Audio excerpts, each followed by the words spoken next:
All right, what's up, everybody? Good morning. Happy Friday. It is another week around the sun, which means it is time once again for Kingdom on the Road.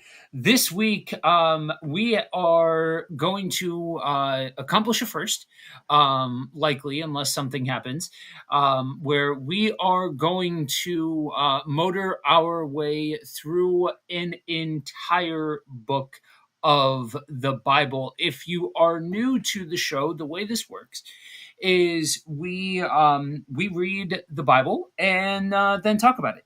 Our whole idea here is that we are working our way through the Old Testament, demystifying the Old Testament, helping to establish the tools and the rhythms necessary to be able to navigate, which is essentially 2/3 of the scriptures before you even take into consideration how much of the New Testament is just quotations from the Old Testament. So, as we go through this, what we're going to do is we're going to read a chapter, then we're going to stop and we're going to talk about it. We're going to hit the high points, the things that stand out to us. Inevitably, we are likely going to miss something that stands out to somebody else. So that is where you come in.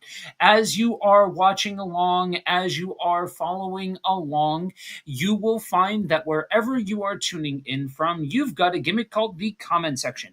Go ahead and chime in there. First off, say good morning. We want to hear from you. We want to know where you're tuning in from, the whole 9 yards. But also, as questions pop up and as things stand out to you, go ahead and drop your questions in the chat. Because here's the deal, right?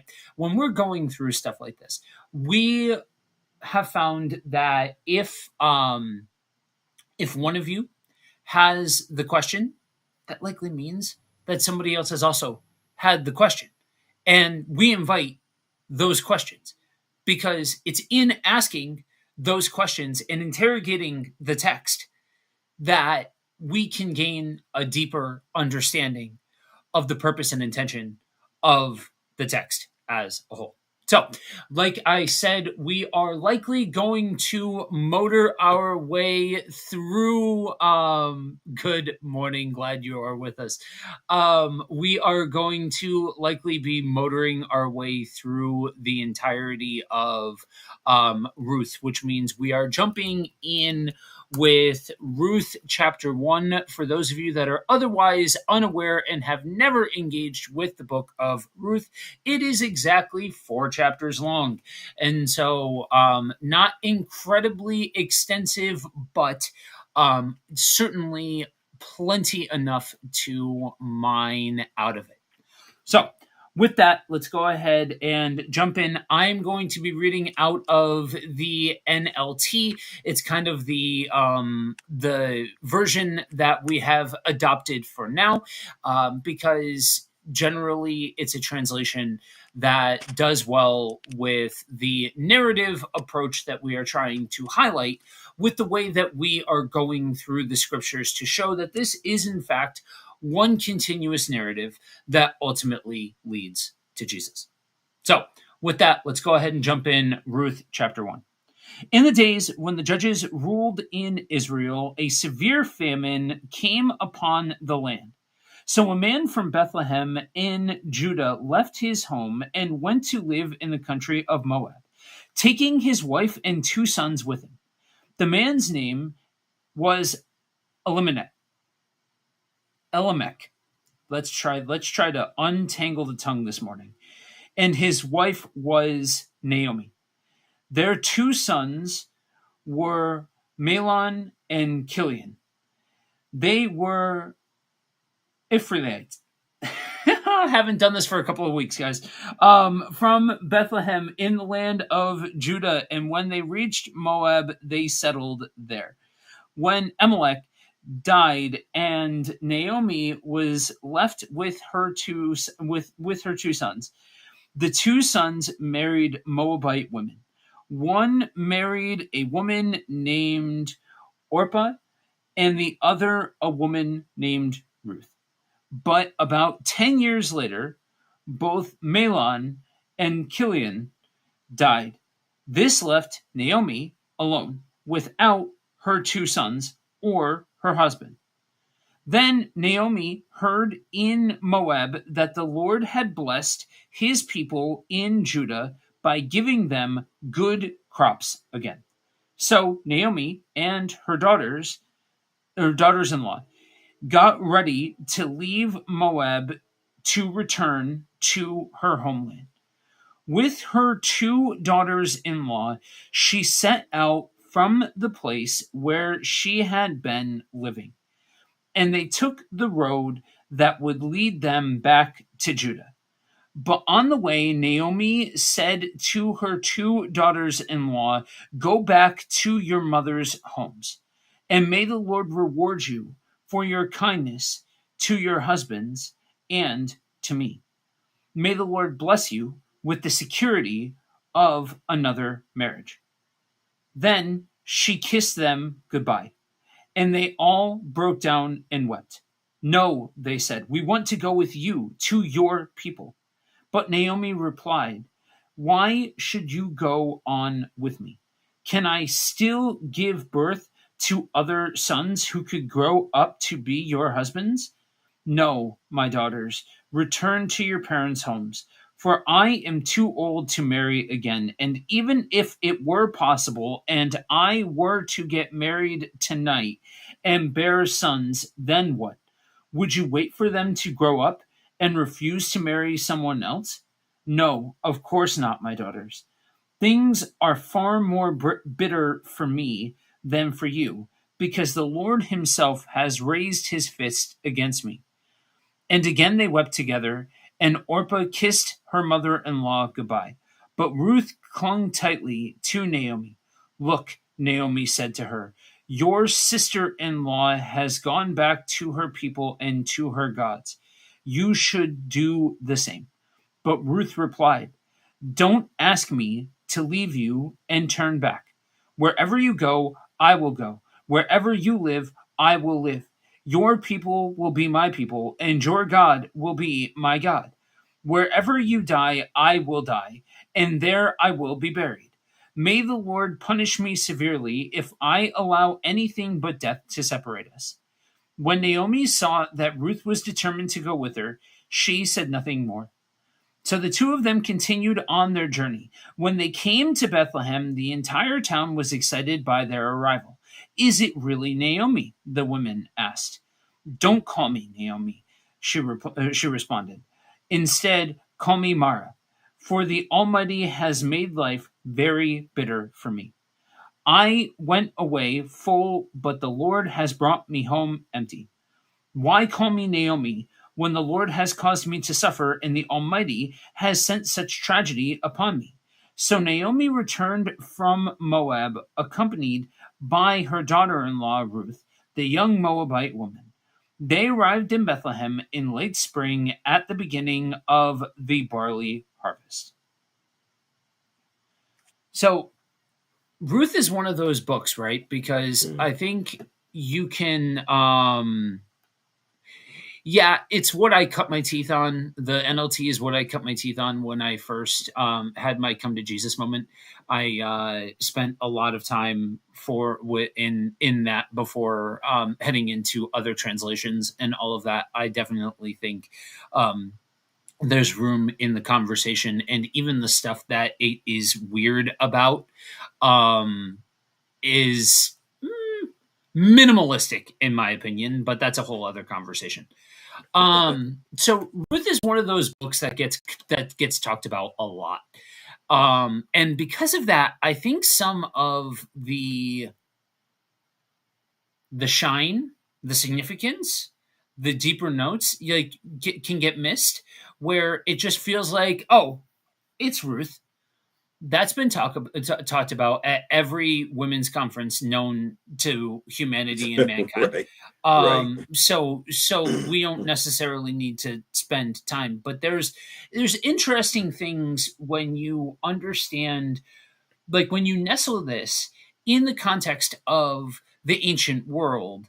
It's interesting, and when you see what exactly like where exactly these folks are from and what exactly they're doing.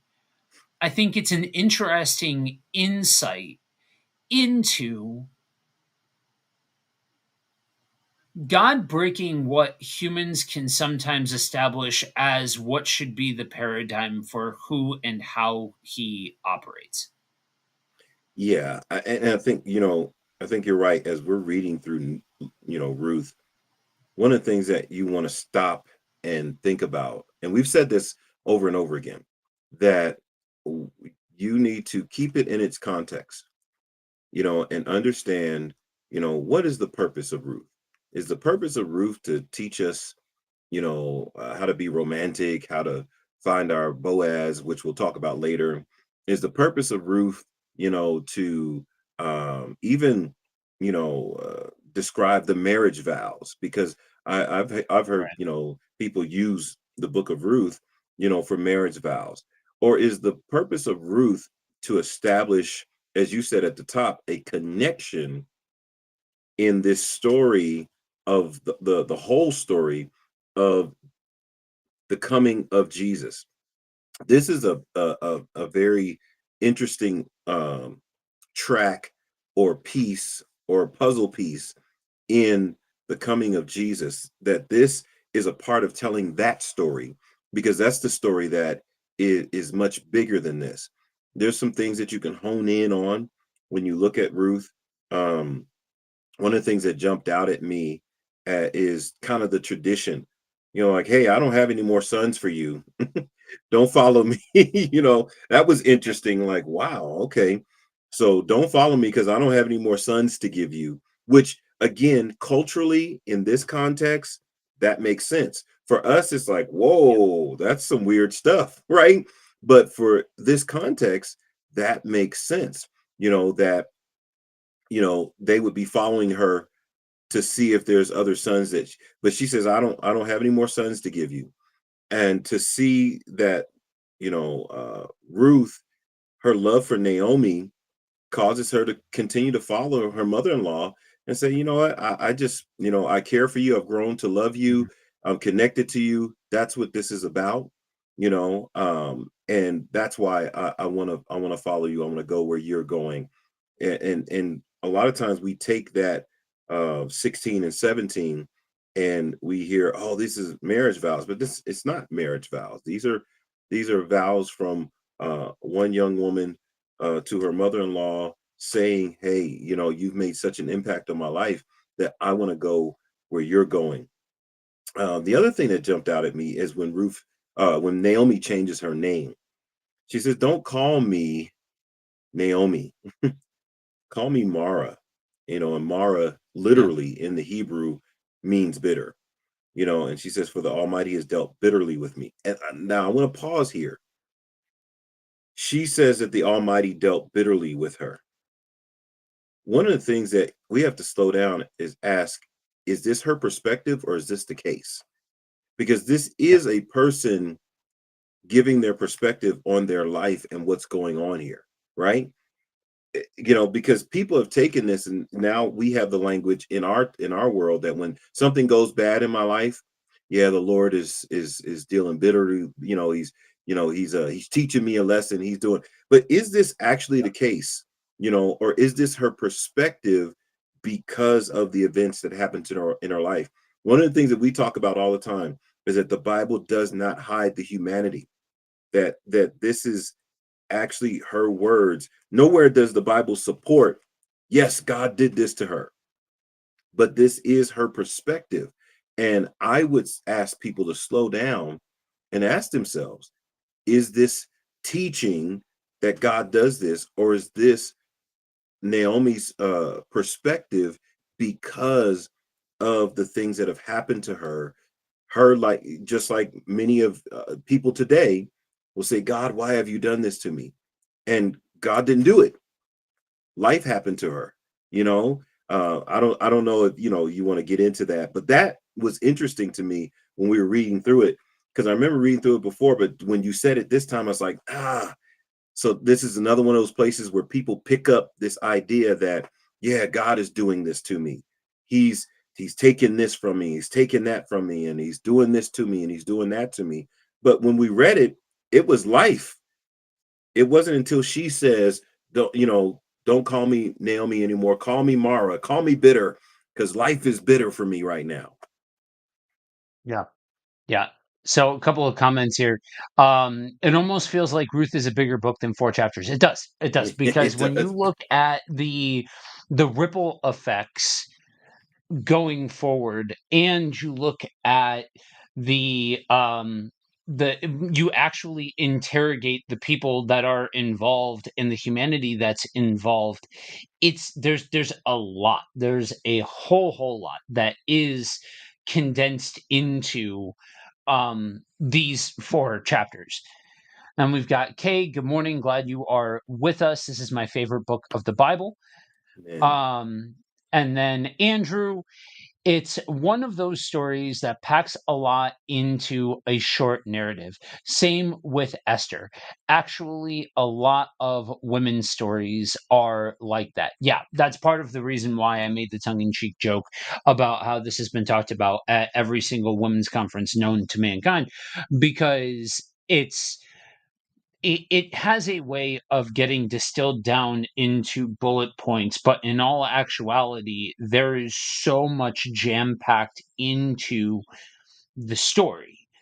Um, yeah, so I want to say that the last time that we discussed um, the whole idea of folks naming themselves or naming children, or the naming convention of call them this or call me this because of this, Mhm. was in Genesis, when we had the whole family drama of the patriarchs unfolding. And one of the big things that we talked about there was we have to be careful with not going too far down the rabbit hole of thus saith the Lord when talking about these different naming conventions. And I think it becomes easy to say, oh, hey, it's in the Bible. Right. A human is saying this of God, and it's in the Bible. And thus that must mean it is true of God. When in all actuality, part of what you need to understand when processing your way through the scriptures is that the Old Testament has plenty of examples where it does not hide from the fact that a human, in all of their infinite wisdom, I say that tongue in cheek, um, is responding to the things that are happening in their life Mhm. and saying, because some things, the more things change, the more they stay the same, this is happening. It must be because God is doing it. Right. It must be because this is that this is an act of God. Um and I think once we get past that point of saying that and trying to shove God into, as weird as it sounds, shove God into every nook and cranny and let the story actually unfold and let the beats actually come out and come to light. That's where you get some of the most beautiful pieces of this story. And to that end, I remember the first time talking about Ruth where somebody said, "Oh yeah, the wedding vows part of chapter 1." I'm like, Right. "What? What are you talking about?" And they're like, "Oh yeah, no, those verses." And I pointed to the verses that you talked about. And yeah, the wedding vow verses. What? Right. Re reread the chapter. Yeah. Those aren't wedding vows. Those are declarations from somebody within like two members of Right. extended family that in their context no longer had an obligation. So now it's a matter of choice. Now it's a matter of active relationship. It's there's no societal obligation on them anymore. Yeah, but you could take it and you could use it as wedding vows, but but you could do that with a whole lot of parts Right, right. of scripture and use it for something else, but we call that wrong. Why is this all cool to do here? You know what I mean? Like I was just very confused by Yeah. the whole thing. You know what I And, mean? and it takes away from the story that we're reading. Like you always say, well, let's rest in the story. It takes away from what's happening here, Yeah. you know, because verse 18, it says when she saw that she was determined to go with her, she stopped, pushing her away. This is showing Ruth, loving on Naomi and saying, you know what, man, this relationship is worth keeping. This relationship, even though you have nothing to give me, right? I'm still going to follow you.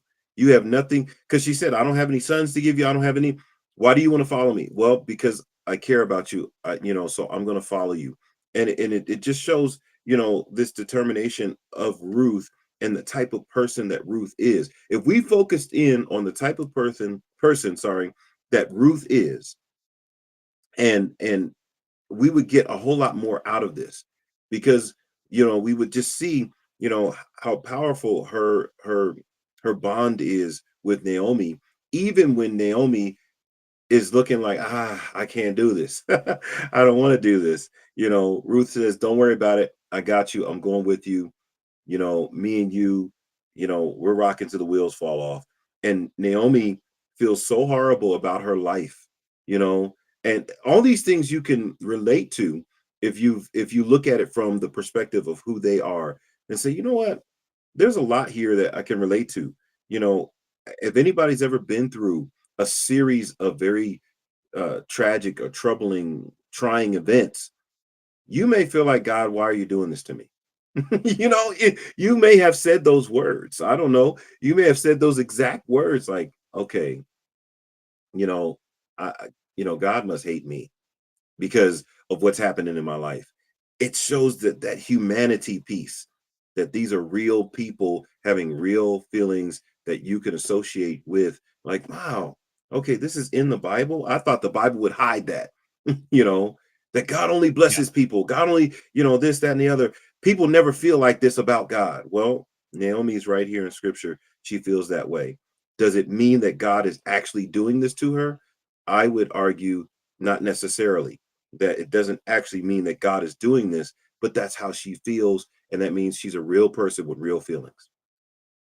Yeah. Yeah. And that's why I bring up the comparison with the Genesis account, because we would see naming conventions of name them this because of XYZ, Right. not because God did it. It's stated from the point of view of the individual that's saying it, as if God is doing it, because in their mind, this can be and should be attributed to God.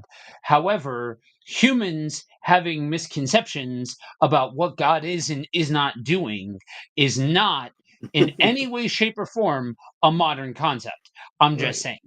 Right. We have a couple of comments here. Nilesh, good morning. Glad you are with us. This is my favorite book of the Ramayana.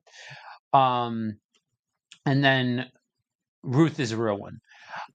Yeah, Ruth is yeah, real. and that's where I think it's interesting to me.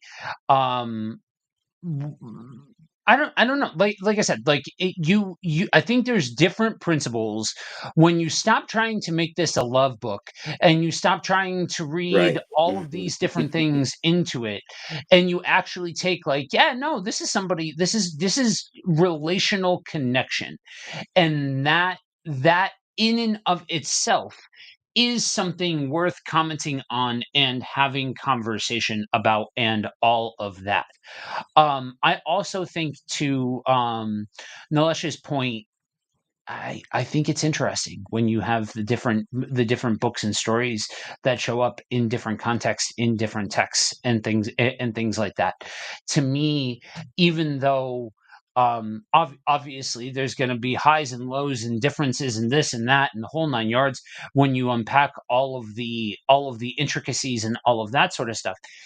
Um, One of the things in my study of the ancient Near East, in really digging into the context and placement and scholarship of the Old Testament, that makes it so profound is the fact that there are stories and people and concepts and situations that show up in a variety of contexts.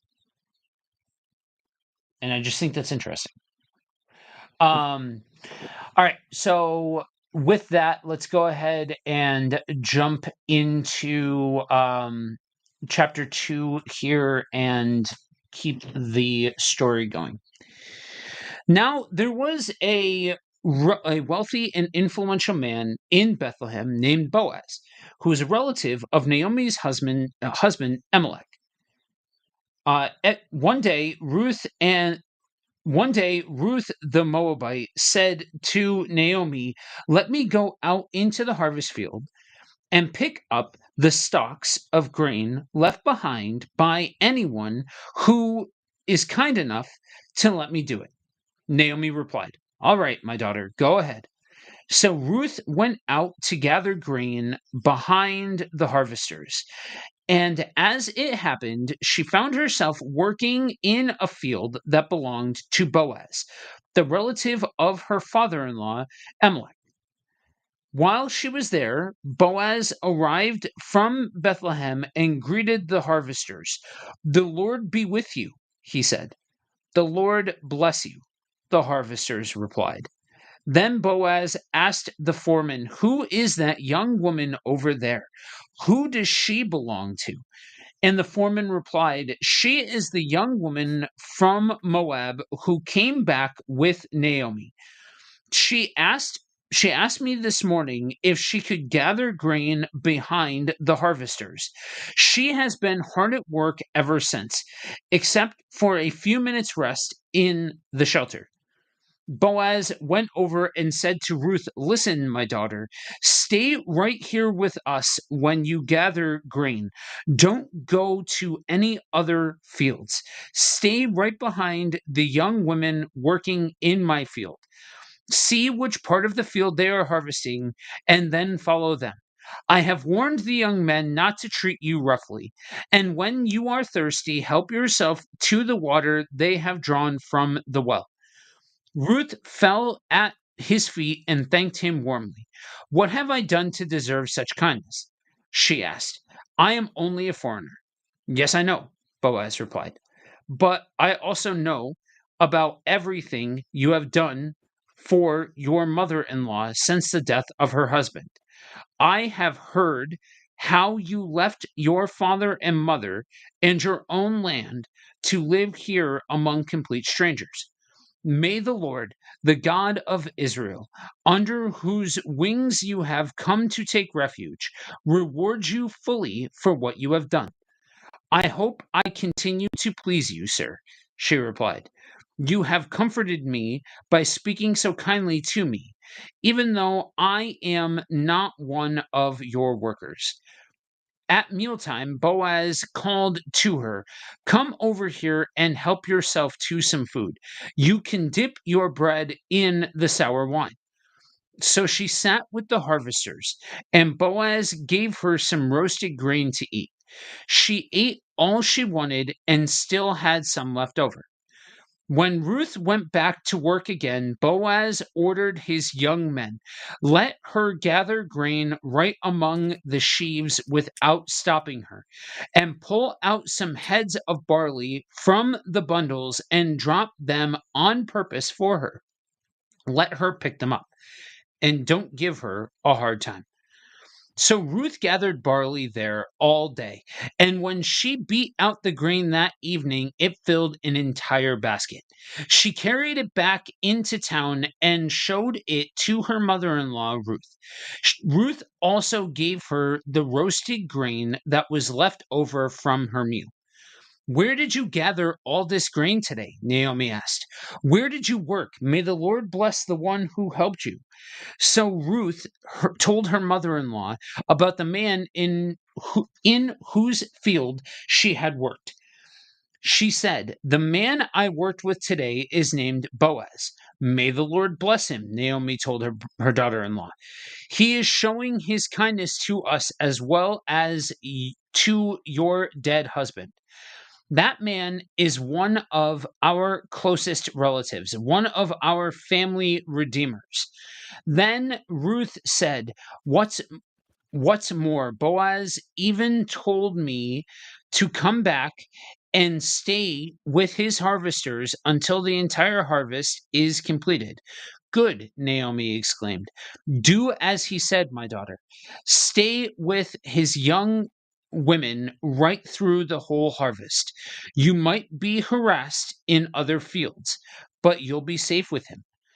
So Ruth worked alongside the women in Boaz's fields and gathered grain with them until the end of the barley harvest.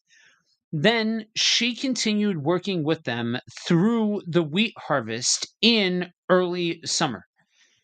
And all the while she lived with her mother in law.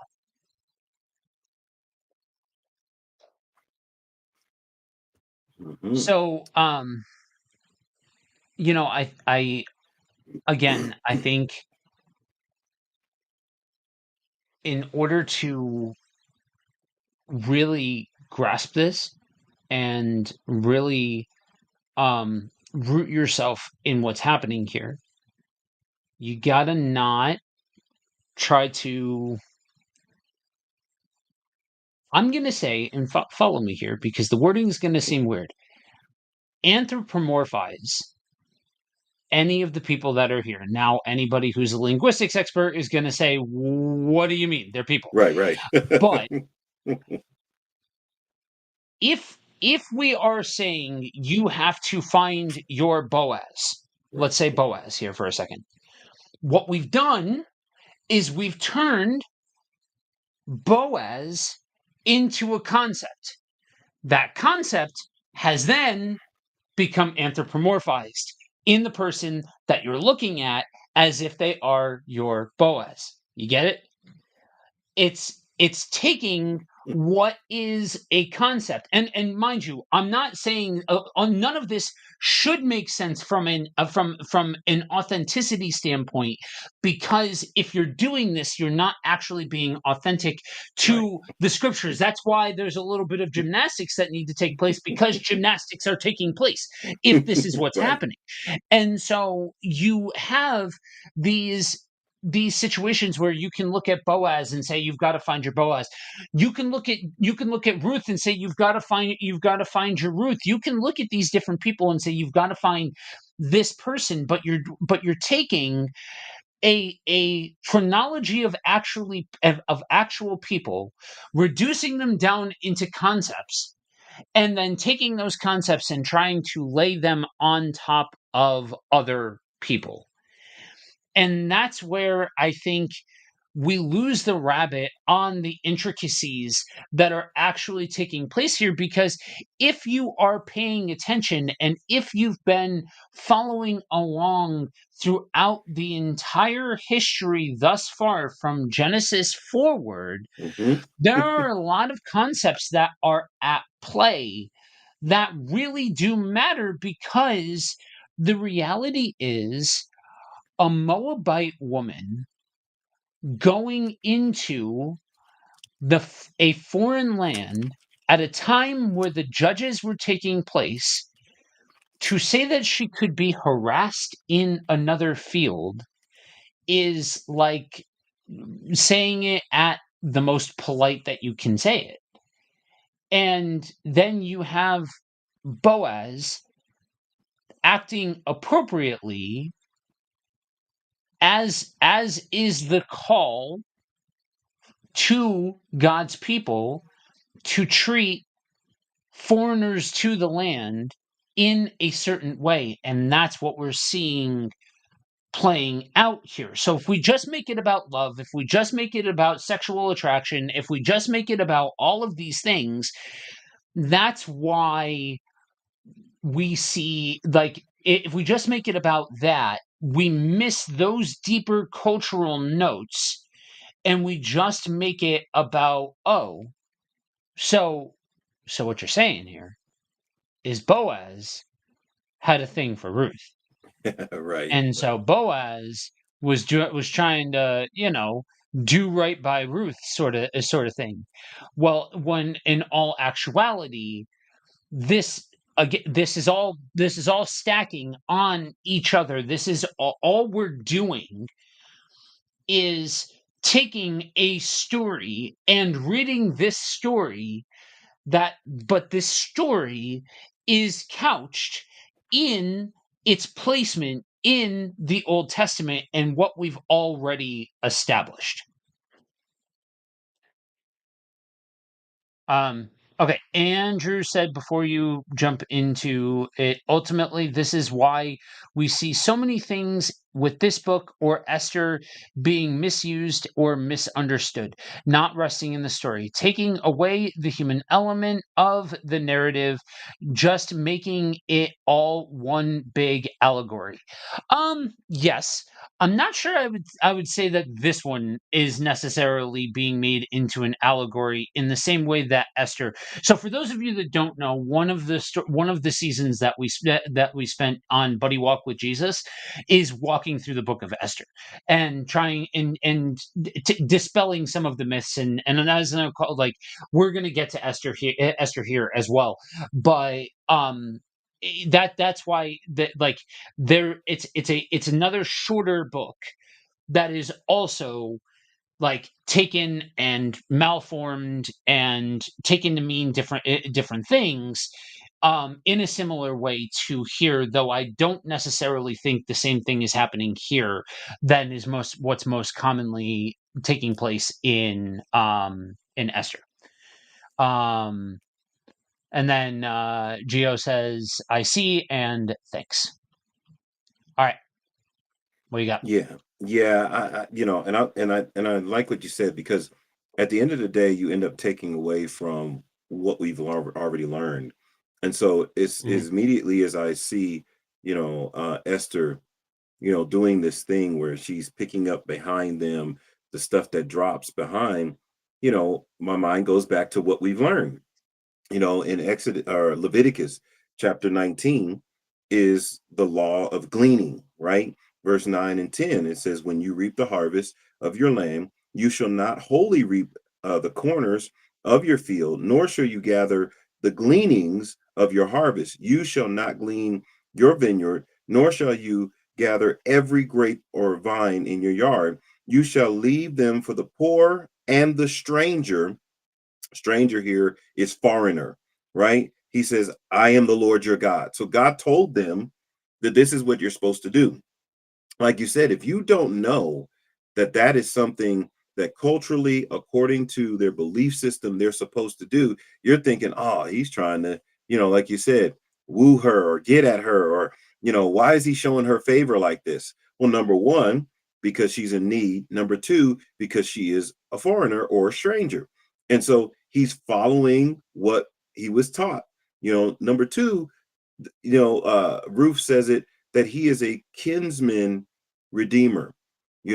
This means that he is the individual that can redeem Ruth's, I guess, inheritance that comes from her husband who passed away.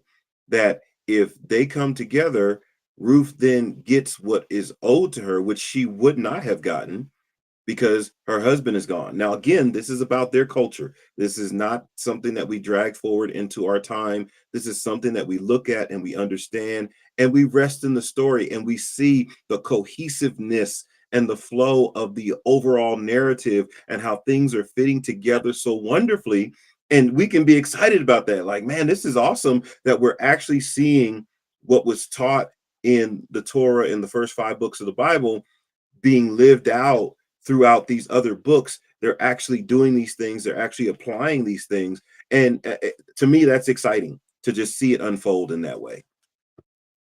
And that's where you don't you miss all of that if it's all just one big relationship book, and you miss the fact that what came right before this book, Judges. Just Judges is outlining a time of incredible turmoil. And the fact that it is kind of a gamble as to whether or not you're going to find somebody that is going to be acting out of kindness or loyalty. And there's a lot of chaos in the land at this point in time.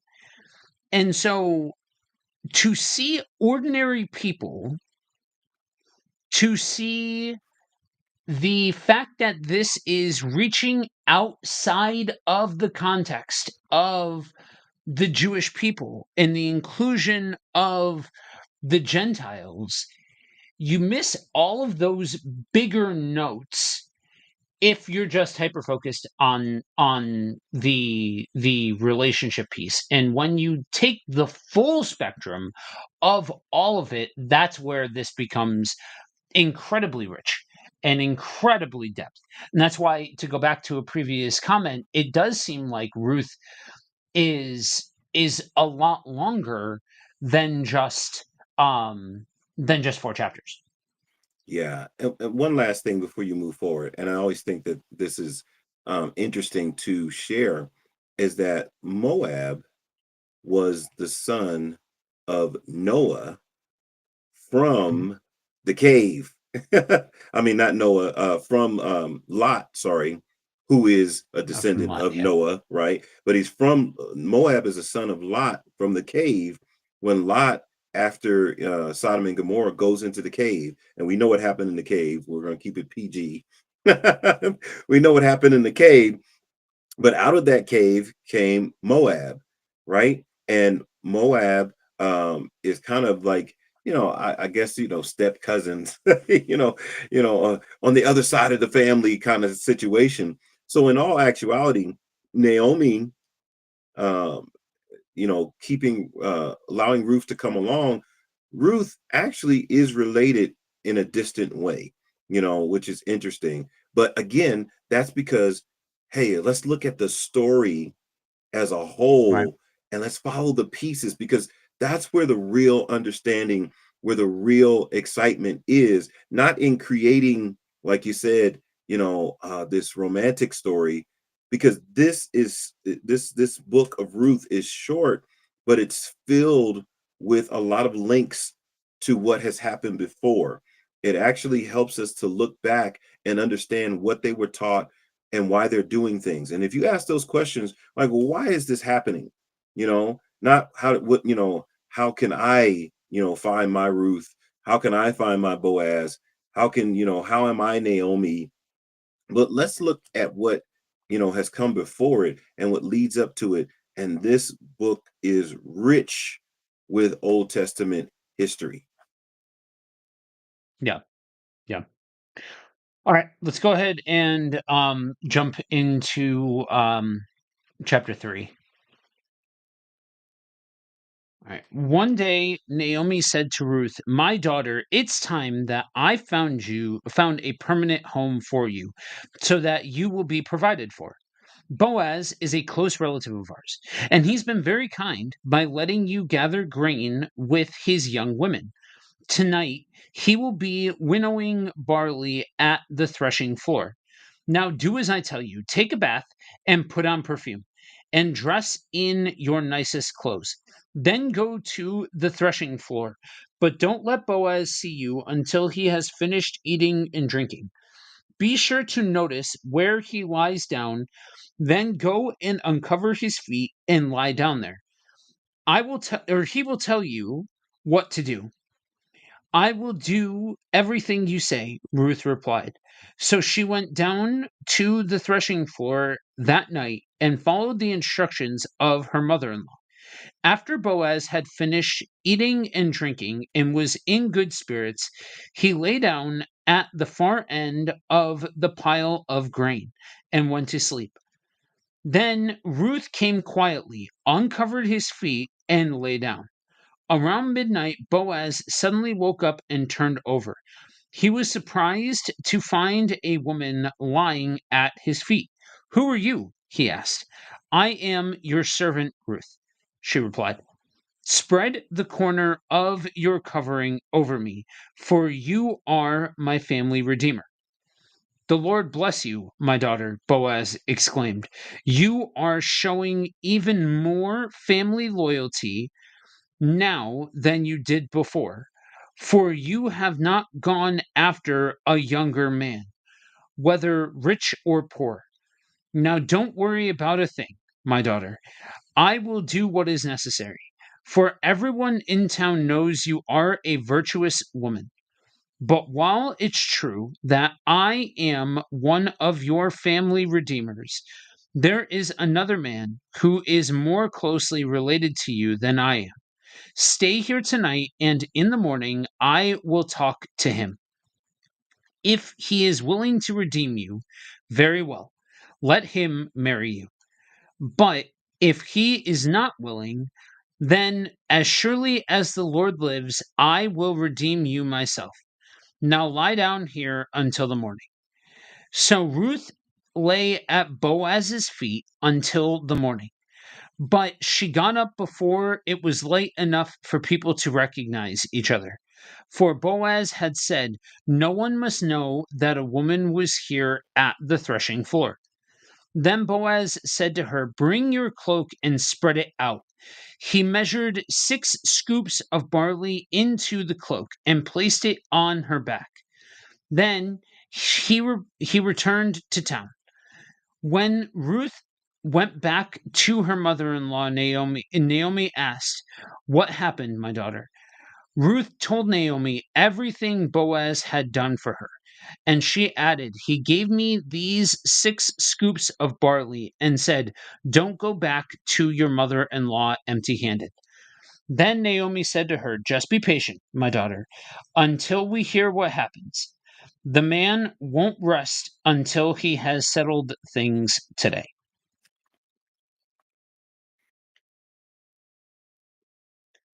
Um,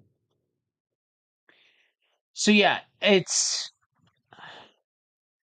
see the thing that I find fascinating about this whole thing is I guess if you squint and cock your head, you can get a romance story out of this, but none of this seems particularly romantic. I'm just No, saying, no, not none at of all. this seems particularly romantic. And it's one of those things that if you're looking for it, that's the thing about the scriptures, right? Whatever you the most dangerous thing about the scriptures is that whatever you're looking for, you could You'll probably find it. find it. Hmm. And that's why you see so many different interpretations. That's why so much is so wild out as far as different takes and different opinions and all of this sort of stuff. But ultimately, at the end of the day, everything that we are seeing reads more if you're not walking into it with the subtext of romanticism. It all seems more like relationship in like the familial sense and tradition in the sense of people acting in accordance to God's ways at a time where that's not necessarily a given. And then on top of it, you have the cultural significance of the fact that this is a patriarchal society. The fact that women depended on male relatives for security and status, and we have this significant highlight of 2 women in this story also matters. Also, like for as much as it matters that she is a Moabite in a foreign land, it also matters that this is highlighting 2 women at the time and place that they were in. Yeah, I the concept of, this kinsman redeemer, is spelled out in that chapter 3 fully. That Yeah, Boaz is taking responsibility, for uh, Ruth, and making sure that she has what she should have, because outside of that, like you said, in this patriarchal society, she really has nothing, and she could be taken advantage of. And like you said, it's not really about romance. I'm going to use some different words. It's about honor. It's about yep, respect. It's about nobility. It's about, like you said, righteousness, doing the right thing because it's the right thing. And you can sense it as you're reading it. Like you said, you read it without the romance. You actually sense, like, man, he's like, man, I will make sure that what is supposed to happen for you will happen for you. This is not yeah, about, him taking advantage of her, or, her seducing him. Everything there is, like you said, it's based upon tradition. It's based upon what was written and what was taught. And they're following these protocols, and I love what you said, in a time where there still are no kings in the land. It's still the wild, wild west. I mean, we ended the book of Judges with these famous words: in those days, there were no kings in Israel, so everyone did what was right in their own eyes. That's the way we end the book of Judges.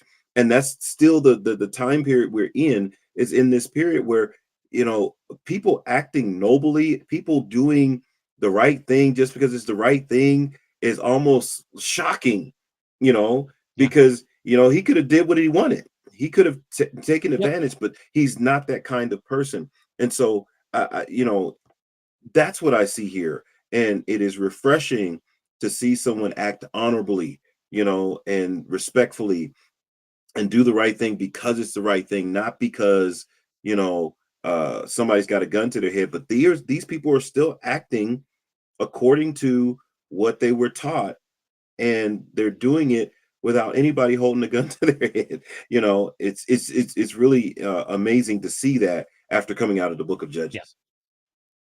yeah.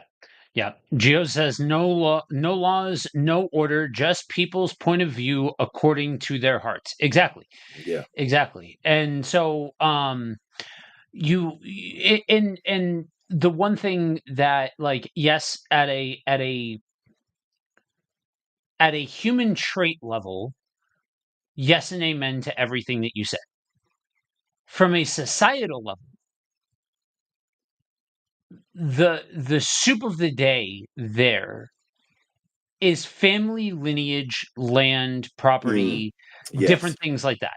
Yeah. That's a huge part of the um the family redeemer portion of it. When you have him coming in, essentially what's happening here is it is establishing that it's redeeming that a family lineage will not just be wiped out. Right. And it goes back to, again, we got to couch it in where it belongs. We got to make sure that we're not reading the pop Christianity stuff into it, Right. and actually read the context of what, like, the time and place and circumstance, because lineage and allocations of land and territory and all of this sort of stuff, the actual nuts and bolts of all of that, mattered. It was all very materialistic, it was all very exact, and there were things being put that were supposed to be in place.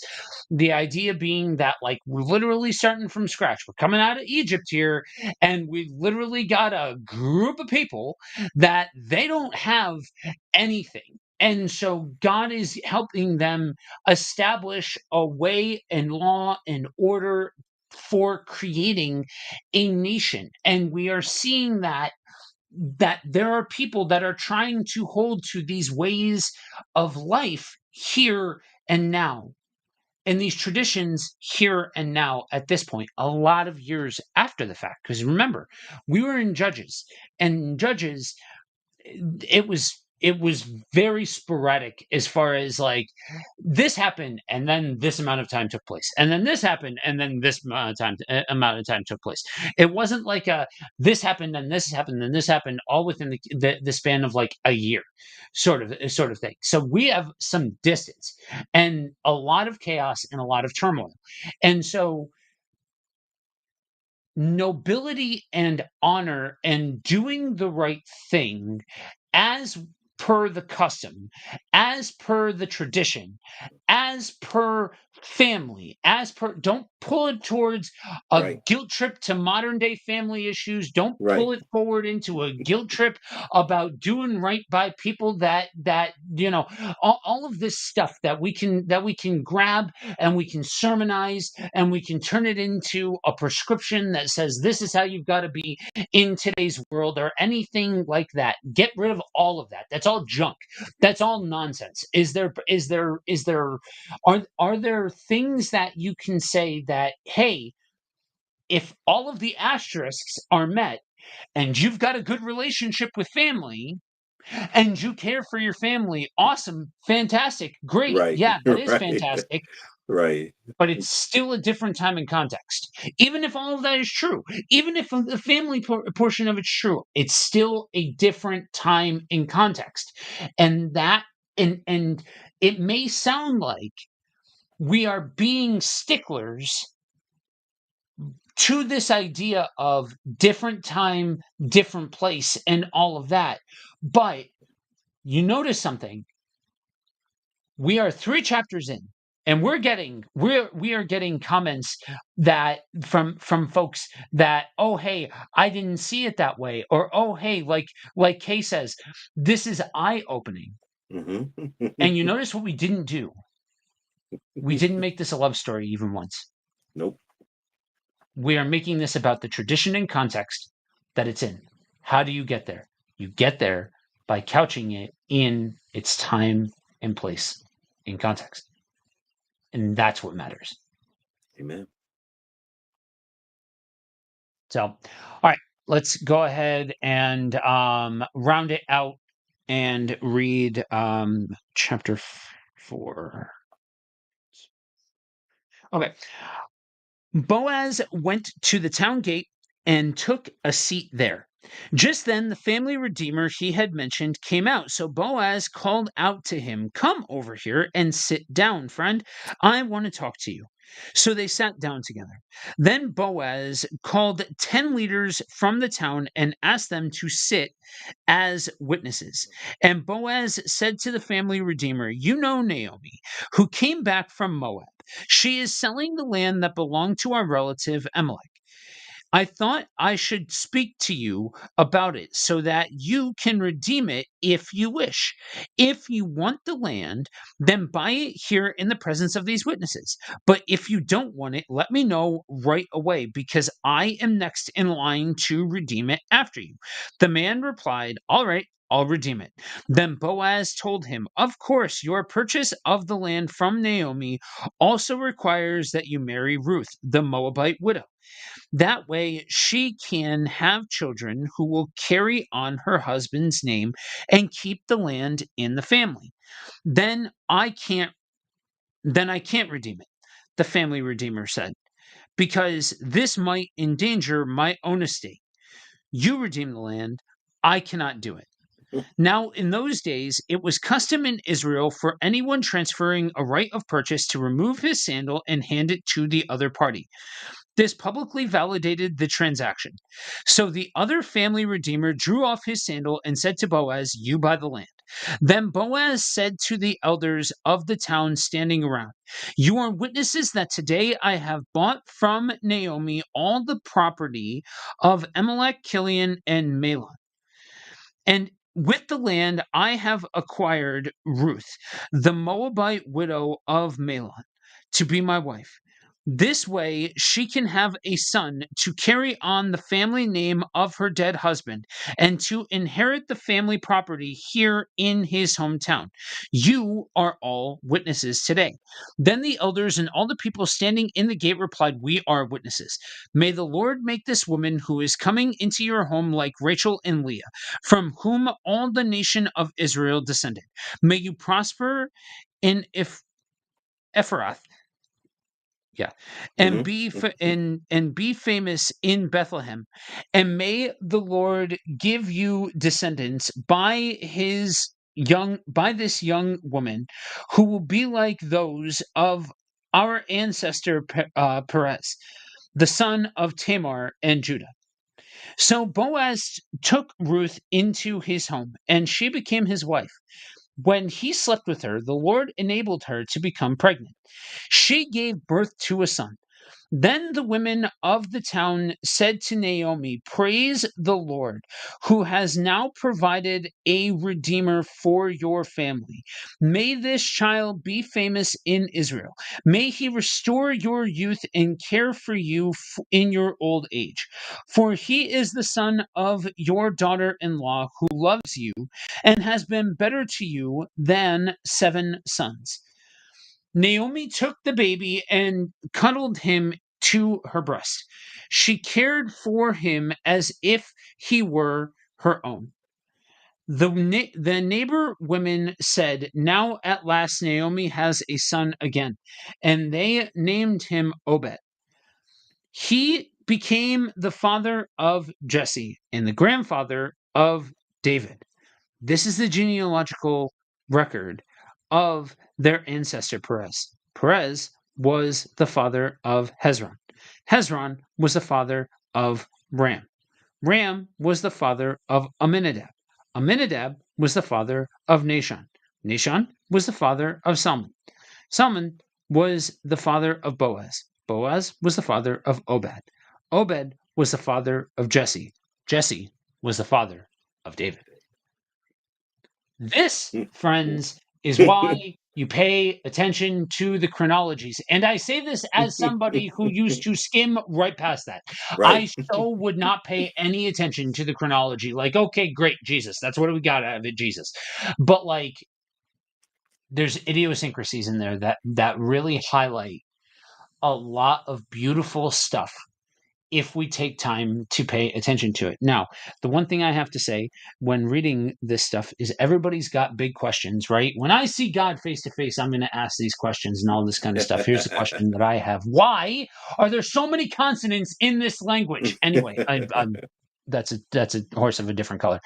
Um, so couple of comments here. Ruth and Esther have been over romanticized for single women. Yes. Yes. They really, really have. And that's been, I don't know, Keisha, if you heard the comment that I made earlier.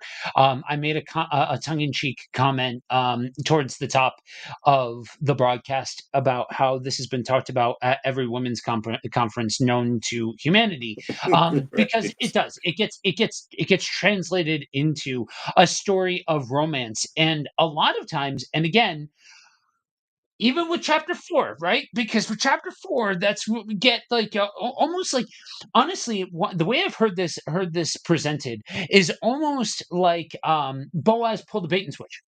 Like, Right. oh hey, I'll give you the carrot. Like the carrot is the land. You can have Right. the land. Oh, but the fine print, yeah, that's Ruth. And just kind of sneak, yeah, knowing, almost as if like you're putting words in his mouth, like he knew that would be the deal breaker, and that was an act of romanticism. Read it again, Right. Read it again. there's Read it like, again. if you read that as a romantic story, then friend, I really think we need to have a conversation about what you deem as romantic. Like, that's nigh horrifying if you think that that's a romantic story. That's all I'm going to say about that. And then Keisha followed up with, "It really mucks up the context of what God was doing." Yes, Yes. exactly. And that's the bombshell that gets, if you don't know if and I hate some people cannot stand when I make these kind of analogies, but I'm gonna make this analogy, right?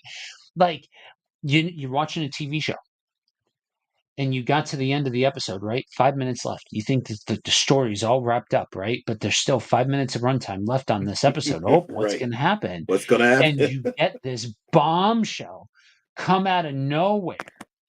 That's what we get at the end here. Because we're getting this story, you're tracking with this story, and next thing you know, if you don't know the story, if you don't know the larger context that the book of Ruth sits in, you don't you there. This is the swerve in the 11th hour, and that's where Oh boy. yeah. So this happened on another stream. Anyway, I don't give trolls the light of day, or I pull them out into the light and force them to sit in the awkwardness of them acting a fool on somebody else's stream. Anyway, um, I never realized till just now how prophetic that blessing was. Yes. Right. Right, Um, right. yeah. No, actually, before, because there is connective tissue, and I'm glad Andrew's still watching, because every once in a while a broken clock is right twice a day, sort of thing. Oh And so God. I gotta tell Andrew he's right here in a second, but I'll let you go first before we get into the determinism of it all. Yeah, I mean, and I won't dive too much into that, but this final chapter, you see them go through the full process. And like you said, Boaz did not cut any corners. He actually went about it the right way. He went through the full process. He brought witnesses, he talked to the person openly, he didn't pull him aside and say, "Hey man, this, and this," and do no side deal. He did it openly in front of everybody. He gave the relative an opportunity to say yes or no, and the relative's reason was very legitimate, and like, "Hey, this would risk my own inheritance, so I can't do it. You do it, because you're the next in line." And everything was on the up and up. Everything was in the open.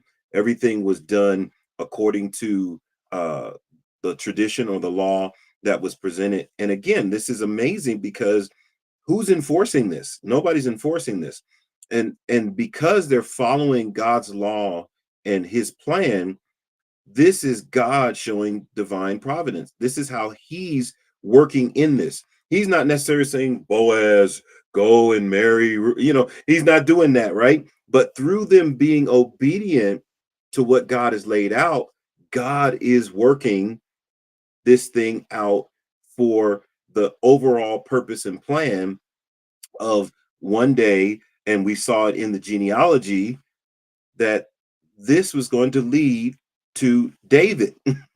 And David, of course, is the patriarch, or the one that really Jesus comes through his line, starting with Obed, Jesse, and then David, right? And so this becomes, and now this makes this child famous. To touch on what their blessing was that they spoke over him.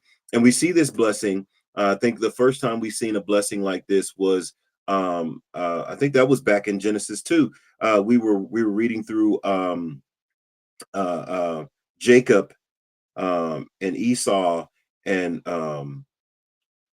the blessing that was given to both of them, and that blessing became like a prophetic announcement over their life. A future announcement over their life is probably a better way of saying it, because people can use that term prophetic and get weird with it, but it is announcing of something, it's foreshadowing of something to come. And we see that here, that he does become famous, he does become just like their ancestors. He becomes a very important part of what is going to happen, and a foreshadow, or a beginning point to the redemption of Israel. So this is a powerful ending to this book, and I think that's why we don't want to focus on trying to make it a romance story, because then we miss the redemption. We miss them following God's ways, and things coming out in a way that they could not have known that it was going to come out that way, except for they followed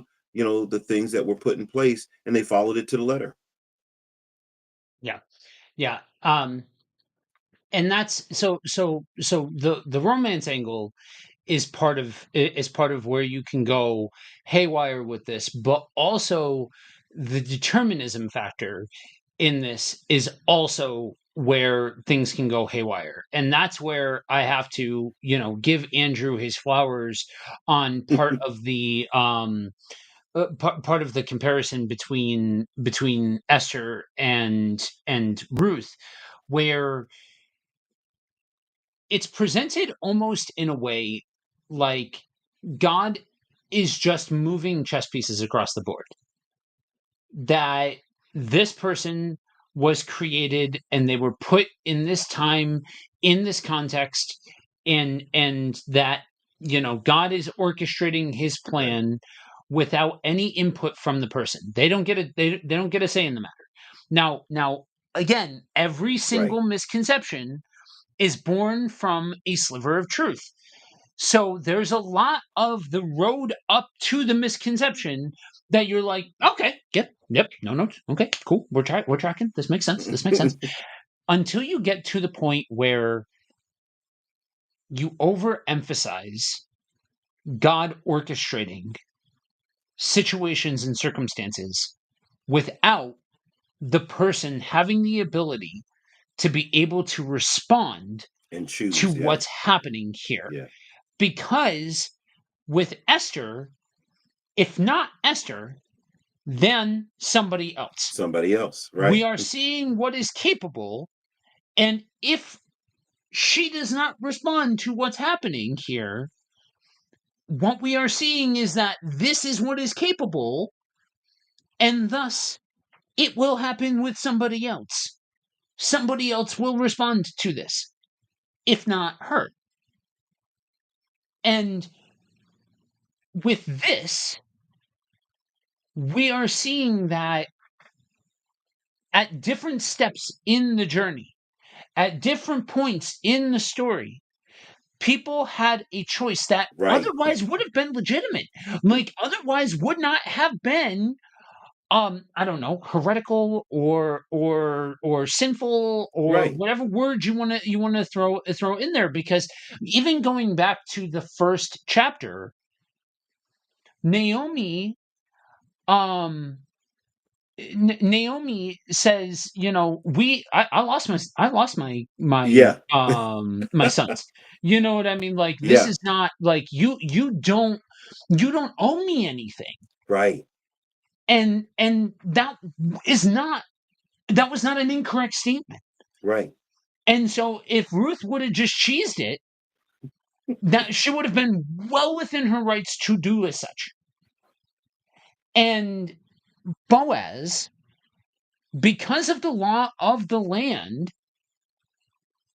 like culture, law of the land, I don't know, like because it's the wild west, we'll say it like that, because it's the wild west, he didn't need to do that this way. And Right. like would have gotten away Right. would have gotten away with it. Like Yeah. it's not like anybody was sitting there like watching him and hawkeyeing him and being like, you better or Right. else. Like there was no authoritative figure. He had the choice of whether or not he wanted to do everything on the up and up at different points. With Ruth, he had the choice. He had the choice. Nobody else was around. Right. With the other family member, he had the choice to be like, "Hey, look, man, like Right. I got a thing for her. Like, let's, you know what I mean? Or like, hey, look, I stand to gain something from this. Let me slide up in here. Don't tell you about a thing, Right. and get this stuff for myself." Sort of thing. Like, there's a whole lot of different spots where this story could have gone wildly and incredibly different. Now, is there a part of this story that includes the wild nature of somebody that was considered outside of the people of God? Now, Aunt um included the interesting and rich tapestry of how it's all connected. You know what I mean, how all of these different threads and all of these different things, if you're paying attention and you understand the people that are involved and all of that sort of jazz. But this is somebody who would have been considered adjacent Right. to the people, a foreigner, has now been like to use the old cliche term, grafted in to the lineage of Jesus, of, yes, King David, the line of the line of David. We have a couple of comments here.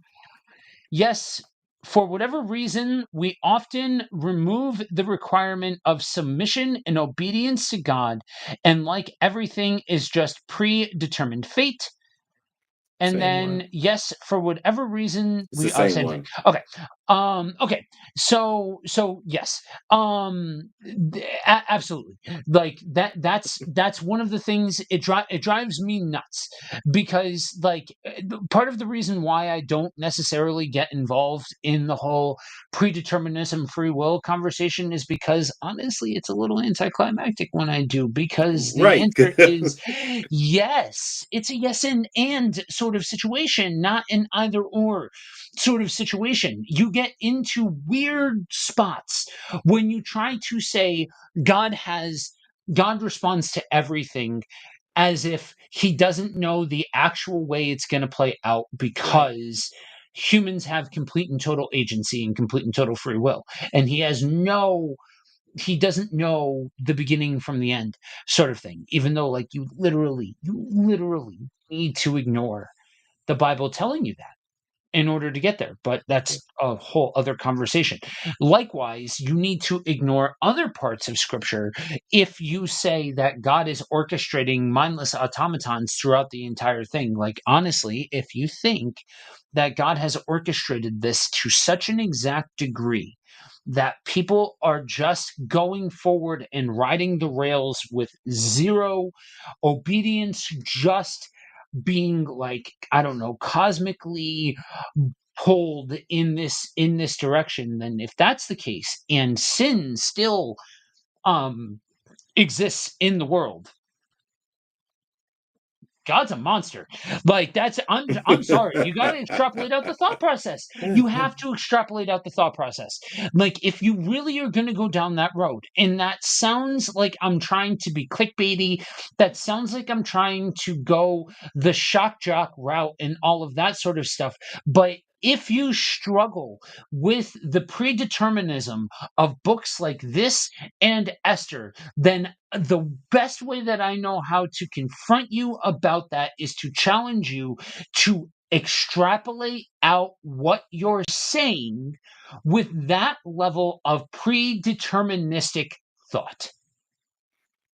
Yeah, I like how you laid it out, because from the beginning of Ruth to the end, there were decisions that could have toppled the deck, right? That could have wrecked this whole thing, right? People had choices all the way through, you know, and they made their choices, from, Naomi, from Ruth following Naomi, because Naomi said, "Don't follow me, go back." Right. So it wasn't like it was like, "Yes, follow me because there's a divine purpose, that we got to accomplish here." No, it's like, "Hey, life is terrible for me. I don't want to have nothing to do with nobody. Get away from me right now." And Yeah. so what if Ruth says, "Yeah, you're right. I'm gonna just go back." So, that piece could have disrupted this whole thing. Boaz, even, recognizing her and seeing her, he could have not noticed her. It could have looked like just one of the other women just still working. He could have missed. There's a lot of things that could have went awry. And I like that you pointed that out, that the people had to make choices and decisions.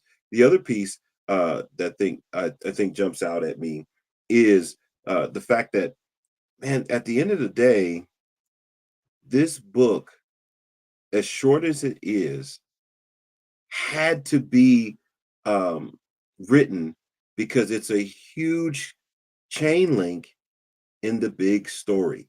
I can really focus on that now that we're done, right? This is a huge chain link in the major story. And like you said, I love what you said. Here's why you pay attention to the genealogies.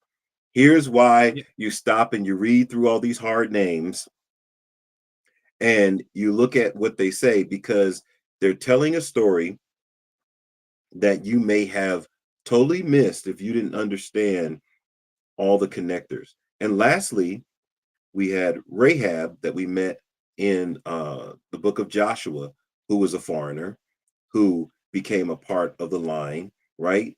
Then we have uh, Ruth here in this book, who was a foreigner, Yep. or what we would consider a Gentile, who is Yep. connected here, which again is foreshadowing something bigger, right? This Yep. is foreshadowing something bigger, that it wasn't going to just be Israel, that it was going to be for all people, because that's what was promised to Abraham back in Genesis when we read it in way back in chapter 12, that his seed is going to be a blessing to all nations, all people. And so there's so much coming together in the book of Ruth, that if you, like you said, if, and I hate to beat a dead horse, if you just focus on a romantic story, you're missing all of the nuance. You're missing all of the connectors. You're missing all of the culmination of a lot of things that had come before that are being flushed out and leading to what we're going to cover in the books of Samuel. So this is all so very important that we understand the book of Ruth in its context, in its time, in its culture, because it connects so many things. Yeah. Yeah. We have another comment. He's not clickbaity. He's passionate. This person gets it. Nice to see. Good morning. Good morning to you and Miss Warlord. Um, so yeah, the and catch us here, right? Because you don't, again, if you've been clouded, and I'll just leave it at, if you've been clouded, you're not going to pick this up. But if you are somebody, and I know that there's at least one spot where we stream where generally the audience tends to be more justice oriented, more sociology oriented, and things like that. So if that's a spot where you hang out and that really resonates with you and all of that, then Ruth should be home base, one of the home base Old Testament books for you, because so many different plot threads are coming together, so many different concepts are coming together, where this is an early type and shadow of to the Jew first and then the rest of the world, Mhm. where God is working outside of a distinct people group and bringing somebody else in as it was told he would do. Somebody who is considered a foreigner to the geographic location in which they were at. And then on top of that, you have the layer of acting with compassion towards somebody that you would have had no recourse for treating poorly. That because this is what is said to be done, this is what I do. That's not romanticism. That's dedication to a way and call of life. Amen. It just so happened that that led to a marriage relationship. But at this time, at this place, I'm not gonna go overboard and speak into the point of like, oh, there was never any romanticism ever to be had with among husbands and wives and partners and all this sort. No, Right. I don't know. I wasn't there. You know what I mean? So I'm not gonna overplay my hand here. But at the same token, marriages were different then than they are now. They meant something different than they do now. Yeah. And so trying to think about the marriage relationship and having a kid and all of that sort of stuff, trying to think of that in a context like you would think about it now, it divorces the story from its context. And so when you look at the sum total of Ruth, this is this is at least at part an object lesson of what it means to act out, to live out a way of life that you are called for, that you are called to, that you are that to respond to the ways of God that you to situations that you are put into and things like that. In the situations and circumstances, the specifics, that's not what we pull forward. It's the concepts. Yeah. That we pull forward. So doing that, doing those actions, responding to God, responding to what you're called to, all of that sort of stuff, that looked a certain way in the ancient Near East. It looks a certain way now.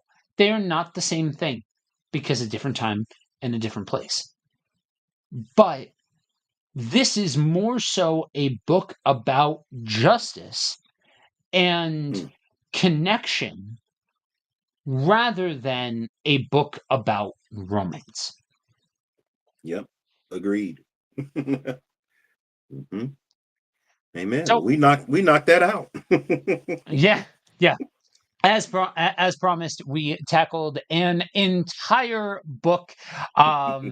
Knowing what's ahead, this might not be the last time that we knock out an entire book, but it is a fun change of pace to be able to tackle this all in one go. So we hit a lot of the high points. For some of you, we may have hit this from a different direction than you may have ever heard before. So if you have made it this far into the live stream or in watching this on the playback, understand a couple of things: that our comment section for this episode is filled plus or minus a troll who wasn't even clever about it. At least if you're gonna come making sense and be clever, like, just come clever. Anyway, we had a whole bunch of people that have Muhammad didn't have a purple beard. That's all I'm saying. Anyway, we have a whole bunch of people that are asking questions that are and that's probably because you weren't on the show. We got through it so fast because you weren't here. So I'm saying. We have a whole bunch of people who asked a whole bunch of questions. So if you have questions, if we hit this from a direction that you have never heard this from before or anything else like that, and you've got different questions, just piggyback off of what was laid out from the folks that left comments already, and understand that we welcome them all. We welcome the questions. We welcome the interaction. And so feel free, even if you're watching this on the playback, that if we hit this from a different direction and it conflicts and you've got questions and all of that sort of stuff, we welcome them. We do not shy away from them. Let's have the conversation. But for now, you want to go ahead and pray us up? Absolutely. Father, we thank you for this time. We thank you for those that watched live and interacted with us, and those that will get the playback. And I pray, God, that they're blessed and that they're encouraged to open up the book of Ruth and read it again and glean, as it were, from your word, the things that will impact their life and grow them in their relationship with you. God, I just pray that you just bless, watch over, protect us until we come together again. In Jesus' name, amen. Amen. All right. Thank you all for joining us. We will be live next week, 10 a.m. Eastern. I'll let you do the math from there. You can also find the rest of our weekly programming live throughout the week on a variety of different days. Go to kfmbroadcasting.com for full details. You can also go to kfmbroadcasting.com/prayer. There's a short form that you can fill out. Drop details of the prayer request in there, and it's going to go to our team. And we will be praying for you there as well. We've got MS Warlord. Have a safe and successful day ahead. Thanks for chilling and sharing. Thank you for joining us. And to all of you, remember two very important things: that you are prayed for and you are loved.